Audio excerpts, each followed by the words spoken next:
ตอนกูมา apply สุดตวงโซ่ครูสก็กูมาตอน apply สุดตวงโซ่นะcomments คนนี้ message คนนี้ทันกูมาประดิษฐ์น้อยบำเทเกี่ยวดิตีกันไกไม่แจ้งความก็นะคะ reply สลองอ่ะมาแค่ก็ไม่แจ้งความไม่ต้องวิดีโอก็เสียบมันต้องแท้เท่ากับมาschool กูขังพรักโต interest แมกมาต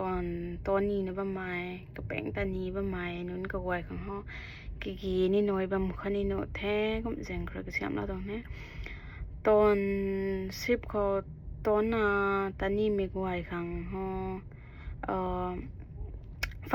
five star hotel หน่อยดิ่งเซล five star hotel เขาน้อยไม่ไหวนะแต่คนตัวนี้น้อยงามตรงแต่ hotel กลุ่มตรงให้เนาะ floating hotel นะแกนะ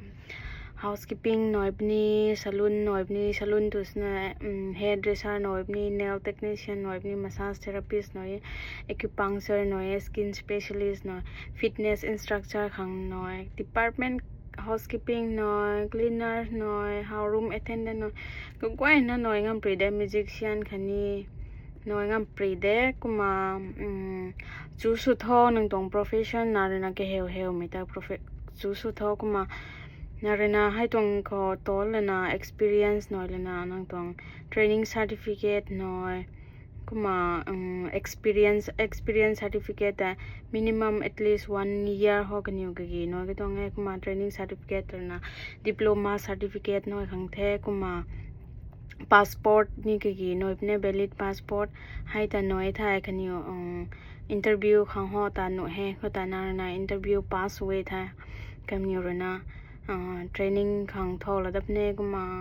เลี้ยง paperwork คันนิ้วเลยนะโซลได้ไงเป็นให้แต่ห้องทางไกลนู่นเด้